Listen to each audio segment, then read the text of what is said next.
ಚರ್ಚೆ ಹೊರಗಡೆ ಬಂದ್ರೆ ಮುಖ ಇಲ್ಲ ಅಲ್ವಾ, ಅದಕ್ಕೆ ಎಲ್ಲರೂ ಹೊರಗಡೆ ಹೋಗ್ತಾ ಇದ್ದಾರೆ. ಧೈರ್ಯ ಚರ್ಚೆ ಮಾಡ್ಲಿಕ್ಕೆ ಹೇಳಿ ಸಭಾಧ್ಯಕ್ಷರೇ. ದರಡಿ ವಾಪಸ್ ತಗೋತೀವಿ ಅಂದ್ರು ಸಭಾಧ್ಯಕ್ಷರೇ. ದರಡಿ ವಾಪಸ್ ತಗೋತೀವಿ ಅಂದ್ರು. ದರಡಿ ವಾಪಸ್ ತಗೊಂಡು ಬರ್ಬೇಕು. ಈಗ ಪ್ರಶ್ನೋತ್ತರ ವೇಳೆ ಏನ್ ನಡೆದು ಹೋಗಿದೆ, ಯಾಕೆ ಹೊರಗಡೆ ಅಧ್ಯಕ್ಷರೇ ಅಲ್ಲ ಅವ್ರಿಗೆ ಈಗ ಅವರು ನಾವು ಚರ್ಚೆ ಅವಶ್ಯಕತೆ ಇಲ್ಲ, ಪ್ರಚಾರ ಬೇಕು ಅವ್ರಿಗೆ. ಆಯ್ತು, ಪ್ರಶ್ನೋತ್ತರ. ಅಧ್ಯಕ್ಷರೇ ಸುನಿಲ್ ಕುಮಾರ್ ವಿ. ಮನೆ ಅಧ್ಯಕ್ಷರೇ, ಅದಕ್ಕೆ ಸುನಿಲ್ ಕುಮಾರ್ ವಿ. ಪ್ರಶ್ನೆ ಸಂಖ್ಯೆ 1652 ಅಧ್ಯಕ್ಷ ಅವರೆಲ್ಲ ಬೈಕಾಟ್ ಮಾಡಿದ್ರು. ನೋಡಿ, ನೀವೆಲ್ಲ ಹಿರಿಯ ಶಾಸಕರಿದ್ದೀರಿ. ಮತ್ತೆ ಒಳಗೆ ಬರ್ತಾರೆ. ಇಲ್ಲಿ ಏನಾಗ್ತಾ ಇದೆ, ಬಿಜೆಪಿ ಅವರು ಅವ್ರ ಕೆಲಸ ಮಾಡೋ ಮಾತ್ರ ಅಲ್ಲ, ಅವ್ರ ಕೆಲಸ ಮಾಡೋ ಮಾತ್ರ ಇರ್ತಾರೆ. ಆಯ್ತು, ಸುನಿಲ್ ಕುಮಾರ್ ವಿ. ಮನೆ ಅಧ್ಯಕ್ಷರೇ, ಪ್ರಶ್ನೆ ಸಂಖ್ಯೆ 1652 ಕಂದಾಯ ಸಚಿವರಿಗೆ ಕೇಳ್ತಾ ಇದ್ದೇನೆ. ಮಾನ್ಯ ಅಧ್ಯಕ್ಷರೇ, ಗೌರವಾನ್ವಿತರಿಗೆ ಉತ್ತರ ಒದಗಿಸಿಕೊಟ್ಟಿದ್ದೇವೆ. ಮಾನ್ಯ ಅಧ್ಯಕ್ಷರೇ, ನಿಮಗೂ ಗೊತ್ತಿರುವಂತೆ ನಮ್ಮ 2 ಜಿಲ್ಲೆಗಳಲ್ಲಿ, ದಕ್ಷಿಣ ಕನ್ನಡ ಮತ್ತು ಉಡುಪಿ ಜಿಲ್ಲೆಗಳಲ್ಲಿ ಕುಮ್ಕಿ ಜಮೀನಿಗೆ ಸಂಬಂಧಪಟ್ಟಂತೆ ಬಹಳ ದೊಡ್ಡ ಪ್ರಮಾಣದಲ್ಲಿ ಸಮಸ್ಯೆಗಳು ಇನ್ನೂ ನಿವಾರಣೆ ಆಗದಿರುವಂಥದ್ದು ನಿಮ್ಮ ಗಮನದಲ್ಲಿದೆ. ಕೊಡಗು ಮತ್ತು ಉತ್ತರ ಕನ್ನಡದಲ್ಲಿ ಅದನ್ನು ಬೇರೆ ಬೇರೆ ಭಾಷೆಗಳಲ್ಲಿ ಅದನ್ನು ಕರೀತಾರೆ. ಈಗಾಗಲೇ ಸ್ವಾಧೀನದಲ್ಲಿರುವಂಥ ಕುಮ್ಕಿ ಜಮೀನುಗಳನ್ನು 53 ಮತ್ತು 57ಗಳಲ್ಲಿ ಮತ್ತು 94C ನಲ್ಲಿ ಮಂಜೂರಾತಿಯನ್ನು ಗೊಳಿಸಬೇಕು ಅಂತೇಳಿ ಹಲವು ಬಾರಿ ಸದನದಲ್ಲಿ ಪ್ರಸ್ತಾಪ ಆಗಿತ್ತು. ಕಂದಾಯ ಇಲಾಖೆಯ ಮಟ್ಟದಲ್ಲೂ ಕೂಡ ಚರ್ಚೆ ಆಗಿತ್ತು. ಮಾನ್ಯ ಸಚಿವರು ಇವತ್ತಿನ ಆನ್ಸರ್ನಲ್ಲಿ ಉತ್ತರ ಕೊಟ್ಟಿದ್ದಾರೆ. ಕುಮ್ಕಿ ಜಮೀನುಗಳನ್ನು ಮಂಜೂರು ಮಾಡಲಿಕ್ಕೆ ಅವಕಾಶ ಇಲ್ಲ ಅನ್ನುವಂಥ ಮಾತನ್ನು ಅವ್ರು ಹೇಳಿದ್ದಾರೆ. ಇದ್ರ ಜೊತೆಗೆ ನಾನು ಸದನದ ಗಮನಕ್ಕೆ ಮತ್ತು ನಿಮ್ಮ ಗಮನಕ್ಕೆ ತರುವಂಥದ್ದು, ಮಾರ್ಚ್ 12ನೇ ತಾರೀಕು ಕಂದಾಯ ಇಲಾಖೆ ಒಂದು ಸುತ್ತೋಲನೆಯನ್ನು ಹೊರಡಿಸಿದೆ. ಅದರ ಪ್ರಕಾರ ಕುಮ್ಕಿ ಜಮೀನುಗಳನ್ನು ಲೀಸಿಗೆ ಕೊಡಬಹುದು ಅಂತೇಳಿ ಅವರು ಈಗಾಗಲೇ ತೀರ್ಮಾನಗಳನ್ನು ಮಾಡಿದ್ದಾರೆ. ನಾನು ಮಾನ್ಯ ಕಂದಾಯ ಸಚಿವರು ವಿನಂತಿ ಮಾಡ್ತೇನೆ, ಈ ಥರ ಲೀಸ್ಗಳನ್ನು ಕೊಡಬೇಕು ಅಂತ ನಿಮ್ಮ ಸುತ್ತೋಲೆಯಲ್ಲಿ ಏನು ಹೇಳಿದಿರಿ, ಇದ್ರ ಬಗ್ಗೆ ಒಂದ್ಸರಿ ಸದನದ ಮಾಹಿತಿಗೂ ತಿಳಿಸಬೇಕು. ಮತ್ತು 94C ಅನ್ವಯ ಯಾರು ಸರ್ಕಾರಿ ಜಾಗಗಳಲ್ಲಿ ಕುಮ್ಕಿಗಳಲ್ಲಿ ಮನೆ ಕಟ್ಟಿಕೊಳ್ತಿದ್ದಾರೆ, 5 ಸೆನ್ಸ್ 10 ಸೆನ್ಸ್ಗಳಿಗೆ, ಅವರಿಗೆ ಮಂಜೂರಾತಿಯನ್ನು ಕೊಡಲಿಕ್ಕೆ ಏನಾದ್ರು ಒಂದು ವಿಶೇಷವಾಗಿ ಇದಕ್ಕೆ ಗಮನವನ್ನು ಹರಿಸಲಿಕ್ಕೆ ಸರ್ಕಾರ ಏನು ಕ್ರಮ ಕೈಗೊಂಡಿದೆ ಅಂತೇಳಿ ನಾನು ಮಾನ್ಯ ಕಂದಾಯ ಸಚಿವರ ಹತ್ರ ಕೇಳ್ತಾ ಇದ್ದೇನೆ. ಮಾನ್ಯ ಅಧ್ಯಕ್ಷರೇ,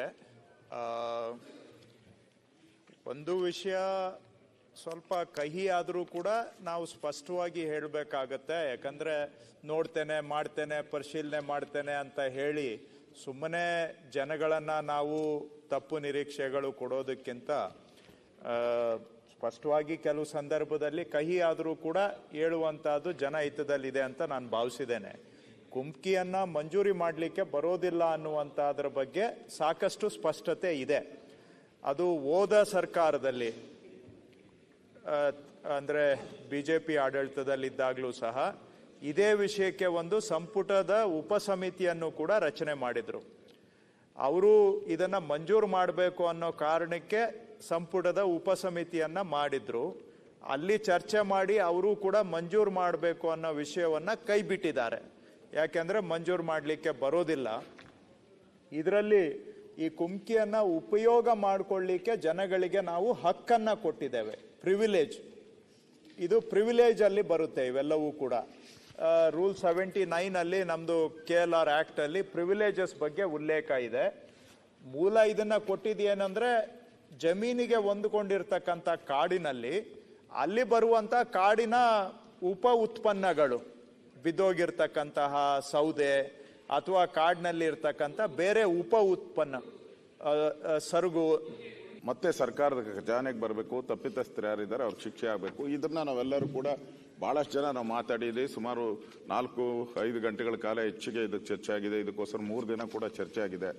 ನಾವೊಂದು ತಾರ್ಕಿಕ ಅಂತ್ಯಕ್ಕೆ ತೆಗೆದುಕೊಂಡು ಹೋಗ್ಬೇಕು ಅನ್ನೋ ದೃಷ್ಟಿಯಿಂದ ನಾವು ಹೋರಾಟ, ಒಳಗಡೆನೂ ಹೋರಾಟ ಮಾಡಿದ್ದೀವಿ. 9 ಗಂಟೆ 11 ನಿಮಿಷ ಚರ್ಚೆ ಆಗಿದೆ. 9 ಗಂಟೆ 11 ನಿಮಿಷದ ಬಗ್ಗೆ ಚರ್ಚೆ ಆಗಿದೆ. 15 ಗಂಟೆಯಲ್ಲಿ 3 ಗಂಟೆ ಇದಾಯ್ತು, ವೇಸ್ಟ್ ಆಯ್ತು. ನಮಗೆ ಪ್ರತಿಫಲ ಸಿಗಬೇಕು ಅನ್ನೋ ದೃಷ್ಟಿಯಿಂದ ಹೋರಾಟ ಮಾಡಿದ್ರಿ. ಆದರೆ ಮುಖ್ಯಮಂತ್ರಿಗಳು ಉತ್ತರ ಕೊಡಬೇಕಾದ್ರೆ ಅದನ್ನು ಬಿಟ್ಬಿಟ್ಟು ಬೇರೆ ಎಲ್ಲ ಕೊಟ್ಟರು. ಈ ಹಗರಣದ ಬಗ್ಗೆ ಅವರು ಹೇಳಿದ್ದು ಕಡಿಮೆ, ಉಳಿದಿದ್ದೆಲ್ಲ ನಿಮ್ಮ ಕಾಲದಲ್ಲಿ ಆಗಿಲ್ವ ಅಂತ. ನಮ್ಮ ಕಾಲದಲ್ಲಿ ಆಗಿದ್ರೆ ನಾವು ಇಲ್ಲಿ ಕೂತಿದ್ದೀರ. ಅದಕ್ಕೆ ಈಗ ನೀವು ಮಾಡ್ತಾ ಇರೋವಂಥದ್ದು, ನೀವು ಅದನ್ನ ಬೆಳಕು ಚೆಲ್ಲಬೇಕಾಯ್ತು, ತಪ್ಪಿತಸ್ಥರಿಗೆ ಶಿಕ್ಷೆ ಆಗಬೇಕು, ಮತ್ತೆ ಮುಖ್ಯಮಂತ್ರಿಗಳು ರಾಜೀನಾಮೆ ಕೊಡಬೇಕು ಅಂತಾನೆ ನಾವು ಹೋರಾಟ ಮಾಡಿದ್ದು. ಮಂತ್ರಿ ರಾಜೀನಾಮೆ ಕೊಟ್ಟಿದ್ದಾರೆ, 1 ವಿಕೆಟ್ ಬಿದ್ದಿದೆ. ಆದರೆ ಮುಖ್ಯಮಂತ್ರಿಗಳು ಇದರಲ್ಲಿ ಭಾಗಿಯಾಗಿದ್ದಾರೆ, ಫೈನಾನ್ಸ್ ಡಿಪಾರ್ಟ್ಮೆಂಟ್ ಅನ್ನೋ ದೃಷ್ಟಿಯಿಂದ ನಾವು ಇದನ್ನ ಹೋರಾಟವನ್ನ ಮಾಡಿದ್ರಿ. ಆದರೆ ಈ ಮುಖ್ಯಮಂತ್ರಿಗಳು ಈಗ ಹಗರಣ ಬಿಟ್ಟು ಬೇರೆ ಎಲ್ಲದಕ್ಕೂ ಉತ್ತರ ಕೊಟ್ಟಿದ್ದಾರೆ. ಅದೇ ರೀತಿ ಪತ್ರಿಕೆಯಲ್ಲೂ ಕೂಡ ನಾನು ಫಸ್ಟ್ ಟೈಮ್ ನಾನು ನೋಡ್ತಾ ಇರೋದು, ಪತ್ರಿಕೆಯಲ್ಲೂ ಕೂಡ ಸದನದಲ್ಲಿ ನಡೆದಂತ ಎಲ್ಲ ಮಾತುಕತೆನೂ ಈ ಮಾತಾಡಿದ್ದೆಲ್ಲ ಅಡ್ವರ್ಟೈಸ್ಮೆಂಟ್ ಅಂತ ಹಾಕಿದ್ದಾರೆ. ಅದು ಒಳ್ಳೇದಲ್ಲ. ನಾಳೆ ಇನ್ನೊಬ್ರು ಯಾರೋ ಸದಸ್ಯರು ಮಾತಾಡ್ತಾರೆ, ಮಂತ್ರಿ ನಾವು ಅಡ್ವರ್ಟೈಸ್ಮೆಂಟ್ ಕೊಟ್ರೆ ಸದನದ ಪಾವಿತ್ರತೆ ಹಾಳಾಗೋಗ್ತದೆ. ಸದನಕ್ಕೊಂದು ಗೌರವ ಇದೆ. ತಾವು ಯಾವ್ದು ಹೋಗ್ಬೇಕು ಯಾವ್ದು ಹೋಗ್ಬಾರ್ದು ಅಂತ ತಾವು ತೀರ್ಮಾನ ಮಾಡ್ತೀರಾ. ಅದಾದ್ಮೇಲೆ ಪತ್ರಿಕೆಯವರು ಅದನ್ನ ಬರೀತಾರೆ. ನೀವು ಇಲ್ಲ ಅಂದಿದ್ನ ಪತ್ರಿಕೆಯವ್ರು ಬರಕ್ಕಾಗಲ್ಲ.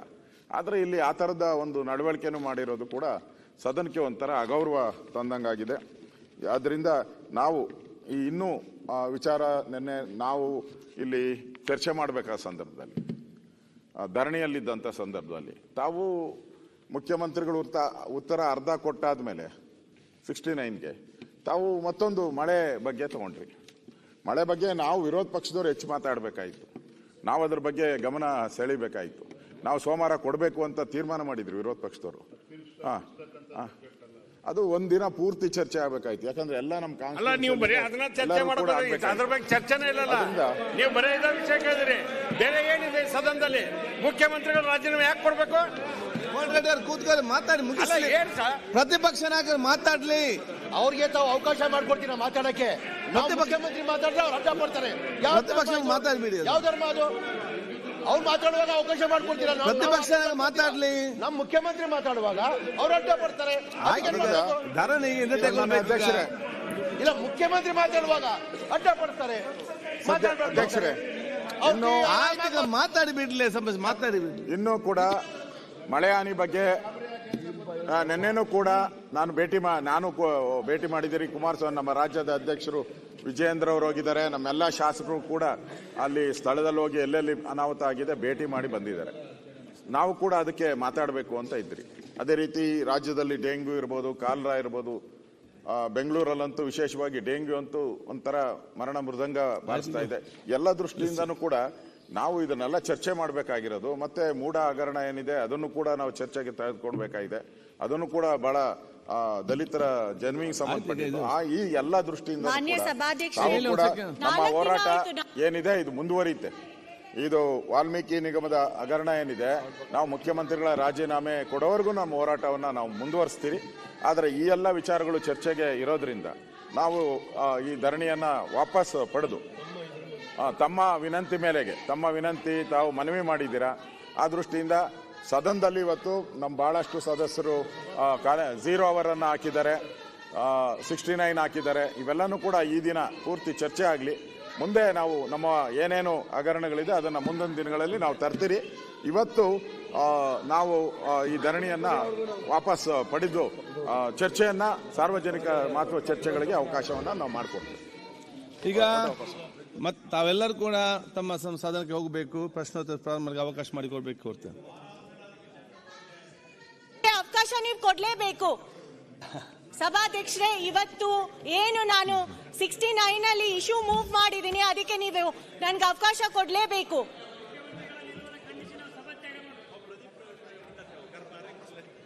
ಈಗ